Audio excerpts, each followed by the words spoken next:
Hi students, ಹಿಂದಿನ ತರಗತಿಯಲ್ಲಿ ನಾವು ವೀರ ಅಭಿಮನ್ಯು ಪಾಠದ ದೃಶ್ಯ 2 ತಿಳ್ಕೊಂಡಿದ್ವಿ.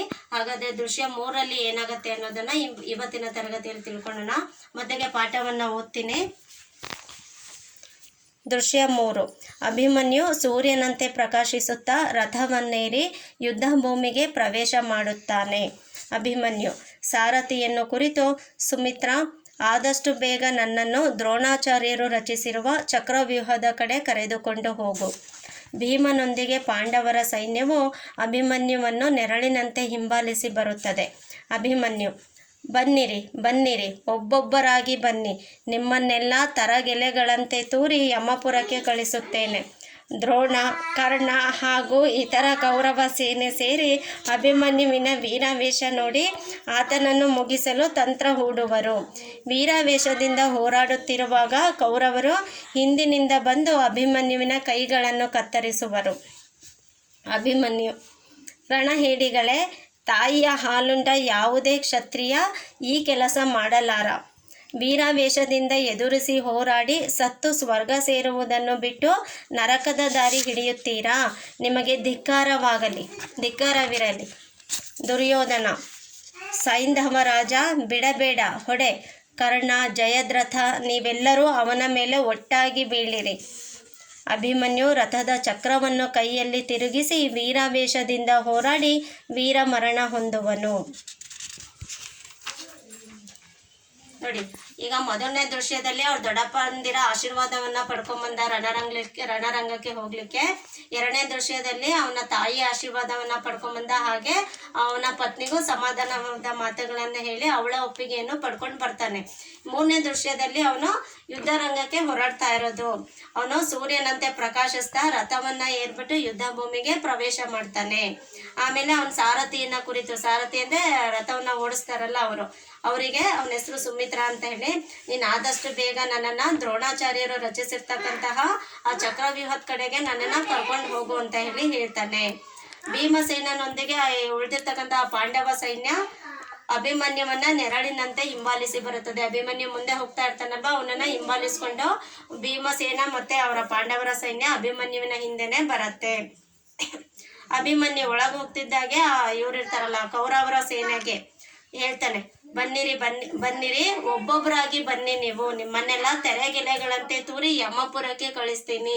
ತೆರೆಗೆಲೆ ಅಂತ ಹೇಳಿದ್ರೆ ಅದು ಗಾಳಿ ಬೀಸಿದ್ರೆ ಎಲೆಗಳು ಒಣಗಿ ಬಿದ್ದಿರೋವೆಲ್ಲ ತೂರ್ಕೊಂಡು ಹೋಗ್ತಾವಲ್ವಾ, ಆ ರೀತಿ ತೂರ್ಬಿಟ್ಟು ನಿಮ್ಮನ್ನ ಯಮಲೋಕಕ್ಕೆ ಕಳಿಸ್ತೀನಿ. ಯಮಪುರ ಅಂದ್ರೆ ಯಮ ಇರ್ತಕ್ಕಂಥ ಸ್ಥಳಕ್ಕೆ ನಾನು ನಿಮ್ಮನ್ನ ಕಳಿಸ್ತೀನಿ.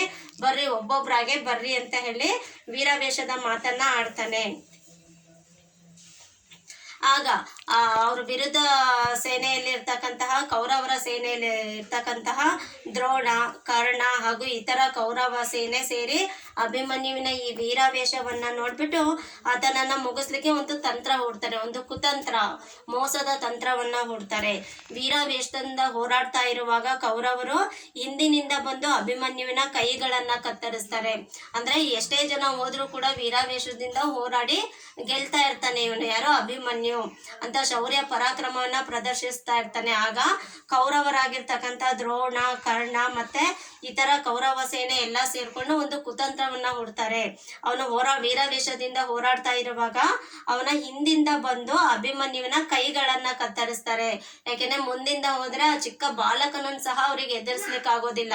ಅಷ್ಟು ದೊಡ್ಡವ್ರನ್ನ ಎದುರಿಸೋ ಅಷ್ಟು ವೀರಾವೇಶ ಶೌರ್ಯ ಪರಾಕ್ರಮಗಳನ್ನ ಅವನು ಪ್ರದರ್ಶಿಸ್ತಾ ಇರ್ತಾನೆ. ಹಾಗಾಗಿ ಅವನಿಗೆ ತಿಳಿದೇ ಇರೋ ಹಾಗೆ ಮೋಸದಿಂದ ಅವನ ಹಿಂದಿನಿಂದ ಅವನ 2 ಕೈಗಳನ್ನ ಕತ್ತರಿಸ್ತಾರೆ ಕೌರವರು. ಆಗ ಅಭಿಮನ್ಯು ಕೈಗಳನ್ನ ಕತ್ತರಿಸಿದ್ರು ಕೂಡ ಅವ್ರ ಮುಂದೆ ವೀರಾವೇಶದ ಮಾತನ್ನಾಡ್ತಾನೆ. ರಣಹೇಡಿಗಳೇ, ತಾಯಿಯ ಹಾಲುಂಡ ಯಾವುದೇ ಕ್ಷತ್ರಿಯ ಈ ಕೆಲಸವನ್ನ ಮಾಡೋದಿಲ್ಲ. ವೀರಾವೇಶದಿಂದ ಎದುರಿಸಿ ಹೋರಾಡಿ ಸತ್ತು ಸ್ವರ್ಗವನ್ನ ಸೇರೋದ್ ಬಿಟ್ಟು ನರಕದ ದಾರಿಯನ್ನ ಹಿಡಿಯುತ್ತೀರಾ? ನಿಮಗೆ ಧಿಕ್ಕಾರವಾಗಲಿ ಅಂತ ಹೇಳ್ತಾನೆ. ಕ್ಷತ್ರಿಯರು ಯಾವಾಗ್ಲೂ ವೀರಾವೇಶದಿಂದ ಎದುರಿಗೆ ಹೋರಾಡಿ ಅಲ್ಲಿ ಸತ್ತು ಸ್ವರ್ಗವನ್ನ ಸೇರ್ತಾರೆ. ಸತ್ರು ಕೂಡ ವೀರಾವೇಶದಿಂದ ಹೋರಾಡಿ ಸತ್ತು ಸ್ವರ್ಗವನ್ನ ಸೇರ್ತಾರೆ. ಈ ರೀತಿಯಾದ ಕುತಂತ್ರದ ದಾರಿಯನ್ನು ಹಿಡಿದು ನರಕದ ದಾರಿ ಹಿಡಿಯೋದಿಲ್ಲ. ಕೆಟ್ಟದನ್ನ ಮಾಡಿ ಮೋಸ ಮಾಡಿ ನರಕದ ದಾರಿ ಹಿಡಿಯೋದಿಲ್ಲ. ನೀವು ಇಂಥ ಒಂದು ಮೋಸದ ಕೆಲಸವನ್ನ ಮಾಡಿದಿರ ಕ್ಷತ್ರಿಯ ಕುಲದವರಾಗಿ ಅಂತ ಹೇಳಿ ನಿಮಗೆ ಧಿಕ್ಕಾರವಾಗ್ಲಿ ಅಂತ ಹೇಳಿ ಅಭಿಮನ್ಯು ವೀರಾವೇಶದ ಮಾತನ್ನ ಆಡ್ತಾನೆ. ಮತ್ತೆ ಅವನಿಗೆ ಎಷ್ಟೇ ಆ ರೀತಿ 2 ಕೈಗಳನ್ನ ಕತ್ತರಿಸಿದ್ರು ಕೂಡ ಅವನು ಅಲ್ಲೂ ಸಾಧ್ಯವಾದಷ್ಟು ಪ್ರಾಣ ಹೋಗೋವರೆಗೂ ಕೂಡ ಅವನು ಹೋರಾಡ್ತಾನೆ. ದುರ್ಯೋಧನ ಹೇಳ್ತಾನೆ, ದುರ್ಯೋಧನ ಅಂದ್ರೆ ಕೌರವರ ನಾಯಕ, ಅವನು ರಾಜ ದುರ್ಯೋಧನ. ಅವನು ಹೇಳ್ತಾನೆ, ಸೈಂಧವ ರಾಜ ಬಿಡಬೇಡ, ಹೊಡೆ, ಕರ್ಣ, ಜಯದ್ರಥ ನೀವೆಲ್ಲರೂ ಅವನ ಮೇಲೆ ಒಟ್ಟಾಗಿ ಬೀಳಿರಿ. ನೋಡಿ, ಅವನು ಕೈ ಇದಾದ್ರೂ ಕೂಡ ಅವನೇನ್ ಮಾಡ್ತಾನೆ, ಅವನ ಜೊತೆಲಿ ಅವನ ಎದುರಿಗೆ ಯಾರು ಯುದ್ಧಕ್ಕೆ ಹೋದ್ರೂ ಅವ್ರ ವಿರುದ್ಧ ಯುದ್ಧ ಮಾಡ್ತಾ ಇರ್ತಾನೆ. ಅಲ್ಲೂ ಕೂಡ ವೀರಾವೇಶದಿಂದ ಹೋರಾಡ್ತಾ ಇರ್ತಾನೆ. ಅದಕ್ಕೆ ದುರ್ಯೋಧನ ಏನು ಹೇಳ್ತಾನೆ, ಕೌರವನಾದಂತಹ ದುರ್ಯೋಧನ ರಾಜರಿಗೆಲ್ಲ ಅಲ್ಲಿರ್ತಕ್ಕಂಥ ಕೆಲವು ರಾಜರ ಹೆಸರನ್ನ ಹೇಳಿ, ನೀವೆಲ್ಲರೂ ಒಬ್ಬೊಬ್ಬರಾಗಿ ಹೋಗ್ಬಿಡ್ರಿ, ನೀವೆಲ್ಲರೂ ಒಟ್ಟಾಗಿ ಅವನ ಮೇಲೆ ಆಕ್ರಮಣವನ್ನ ಮಾಡ್ರಿ ಅಂತ ಹೇಳ್ತಾನೆ. ಎಲ್ಲ ಆ ರೀತಿ ಆದರೂ ಕೂಡ ನೋಡಿ, ಇಲ್ಲಿ ಅಭಿಮನ್ಯು ರಥದ ಚಕ್ರವನ್ನ ಕೈಯಲ್ಲಿ ತಿರುಗಿಸಿ ವೀರಾವೇಶದಿಂದ ಹೋರಾಡಿ ವೀರ ಮರಣವನ್ನ ಹೊಂದುವನು.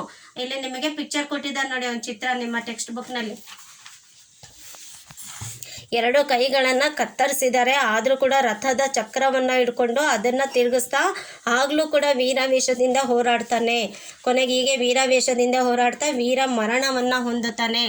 ನೋಡಿ, ಯಾವುದೇ ಕಾರಣಕ್ಕೂ ಅವನು ಯುದ್ಧವನ್ನ ನಿಲ್ಸಲ್ಲ. ತನ್ನ ಪ್ರಾಣ ಹೋಗೋವರೆಗೂ ಕೂಡ ಕಟ್ ಮಾಡಿ ಕೈಯನ್ನ ಕತ್ತರಿಸಿದ್ರು ಕೂಡ ಅವನ ಪ್ರಾಣ ಹೋಗೋ ಕೊನೆ ಕ್ಷಣದವರೆಗೂ ವೀರಾವೇಶದಿಂದ ಹೋರಾಡಿ ವೀರ ಮರಣವನ್ನ ಹೊಂದುತ್ತಾನೆ. ಹಾಗಾಗಿ ಇತಿಹಾಸದಲ್ಲಿ ಅವನ ಹೆಸರು ಅಜರಾಮರವಾಗಿ ಉಳ್ಕೊಂಡಿದೆ. ಅಂದ್ರೆ ಈ ಪಾಠದಲ್ಲಿ ಏನಪ್ಪಾ ಅಂದ್ರೆ ಅಭಿಮನ್ಯುವಿನ ಶೌರ್ಯ ಪರಾಕ್ರಮದ ಬಗ್ಗೆ ಕೊಟ್ಟಿದ್ದಾರೆ. ಇದರಿಂದ ಏನ್ ತಿಳಿದು ಬರುತ್ತೆ ಅಂದ್ರೆ, ಅವನ ಶೌರ್ಯ ಪರಾಕ್ರಮ ಎಷ್ಟಿತ್ತು ಅಂದ್ರೆ, ಆ ಕೌರವರಲ್ಲಿ ಇರ್ತಕ್ಕಂತ ಅತಿ ದೊಡ್ಡ ರಾಜುಗಳು ಕೂಡ ಇವನ ಎದುರಾಗಿ ನಿಂತು ಗೆಲ್ಲೋದಕ್ಕಾಗ್ತಿರ್ಲಿಲ್ಲ, ಅಷ್ಟು ವೀರಾವೇಶದಿಂದ ಹೋರಾಡ್ತಾ ಇದ್ದ. ಅದಕ್ಕೋಸ್ಕರ ಕೌರವರು ಏನ್ ಮಾಡಿದ್ರು, ಇದೊಬ್ಬ ಪುಟ್ಟ ಬಾಲಕನನ್ನ ಎದುರಿಸ್ಲಿಕ್ಕಾಗದೆ ಅವನಿಗೆ ಹಿಂದಿನಿಂದ ಹೋಗಿ ಅವನ ಮೇಲೆ ಆಕ್ರಮಣವನ್ನ ಮಾಡಿ ಮೋಸದಿಂದ ಸೋಲಿಸ್ತಾರೆ. ಯುದ್ಧ ತಂತ್ರ ಏನಪ್ಪಾ ಅಂತ ಹೇಳಿದ್ರೆ, ಒಬ್ರ ಮೇಲೆ ಒಬ್ರೊಬ್ಬರೇ ಯುದ್ಧವನ್ನ ಮಾಡೋದು. ಆದ್ರೆ ಇವರು ಆ ಬಾಲಕನ ಮೇಲೆ ಒಟ್ಟಾಗಿ ಹೋಗ್ತಾರೆ, ಒಟ್ಟಾಗಿ ಹೋಗಿ ಅವನನ್ನ ವೀರ ಮರಣ ಹೊಂದೋ ರೀತಿ ಮಾಡ್ತಾರೆ. ಇವನು ಒಟ್ಟಾಗಿ ಬಂದರೂ ಕೂಡ ಅವನು ಒಬ್ಬನೇ ಆದರೂ ಕೂಡ ಸ್ವಲ್ಪನೂ ಅಂಜದೆ ಹೆದರದೆ ಸಾಯೋ ಕಡೆ ಕ್ಷಣದವರೆಗೂ ಶೌರ್ಯ ಪರಾಕ್ರಮವನ್ನು ತೋರಿಸಿ ಹೋರಾಡಿ ಕೊನೆಗೆ ಅವನು ವೀರ ಮರಣವನ್ನ ಹೊಂದುತ್ತಾನೆ. ಅದಕ್ಕೆ ಇಲ್ಲಿ ಕೆಳಗೊಂದು ಸೆಂಟೆನ್ಸ್ ಕೊಟ್ಟಿದ್ದಾರೆ ವಾಕ್ಯವನ್ನ, ಬೆಳೆಯುವ ಸಿರಿ ಮೊಳಕೆಯಲ್ಲಿ ಅಂತ ಹೇಳಿ. ನೋಡಿ, ಅವನಿಗೆ ಅರ್ಜುನನ ಮಗನಾಗಿರ್ತಕ್ಕಂಥ ಅರ್ಜುನಲ್ಲಿ ಇರ್ತಕ್ಕಂತಹ ಎಲ್ಲ, ಅರ್ಜುನನ ಮಗನಾಗಿರೋದ್ರಿಂದ ಅರ್ಜುನನಲ್ಲಿ ಇರ್ತಕ್ಕಂಥ ಎಲ್ಲ ಶೌರ್ಯ ಪರಾಕ್ರಮದ ಗುಣಗಳು ಅವನಲ್ಲಿ ಬಂದಿದ್ದಾವೆ. ಅದೇ ರೀತಿಯಲ್ಲಿ ಅವನು ಚಿಕ್ಕದ್ರಿಂದಲೇ ಏನ್ ಮಾಡಿರ್ತಾರೆ, ಕೌರವರ ವಿರುದ್ಧ ನಾವು ಗೆಲ್ಲಬೇಕು, ಯಶಸ್ಸನ್ನ ಪಡಿಬೇಕು, ಆ ಸೈನ್ಯವನ್ನ ಸೋಲಿಸ್ಬೇಕು ಅನ್ನೋ ಒಂದು ಗುರಿಯನ್ನ ಮನಸ್ಸಿನಲ್ಲಿ ಇಟ್ಕೊಂಡು ಚಿಕ್ಕದ್ರಿಂದನೂ ಅವನು ಯುದ್ಧ ಪ್ರತಿಯೊಂದನ್ನು ಕೂಡ ವಿದ್ಯೆಯನ್ನ ಕಲ್ತಿರ್ತಾನೆ ಅವನು. ಅದಕ್ಕೆ ಕೊಟ್ಟಿರೋದಿಲ್ಲಿ ಬೆಳೆಯುವ ಸಿರಿ ಮೊಳಕೆಯಲ್ಲಿ. ಅವನು ಚಿಕ್ಕದ್ರಿಂದ ಯಾವ ಗುರಿಯನ್ನ ಮನಸ್ಸಲ್ಲಿ ಇಟ್ಕೊಂಡಿದ್ದ ಅದೇ ಗುರಿಯನ್ನ ಈಡೇರಿಸ್ಲಿಕ್ಕಾಗಿ ಅವನ ಜೀವ ಹೋಗೋ ಕೊನೆ ಕ್ಷಣದವರೆಗೂ ಕೂಡ ವೀರಾವೇಶದಿಂದ ಹೋರಾಡ್ತಾನೆ. ಅವರಿಗೆ ಶರಣಾಗೋದಿಲ್ಲ. ಅವನು ವೀರಾವೇಶದಿಂದ ಹೋರಾಡಿ ವೀರ ಮರಣವನ್ನ ಹೊಂದುತ್ತಾನೆ. ಆದ್ರೂ ಕೂಡ ಅವನಿಗೆ ಮೋಸದಿಂದ ಸಾವಾಗತ್ತೆ ಈ ಒಂದು ಯುದ್ಧದಲ್ಲಿ. ನೋಡಿ,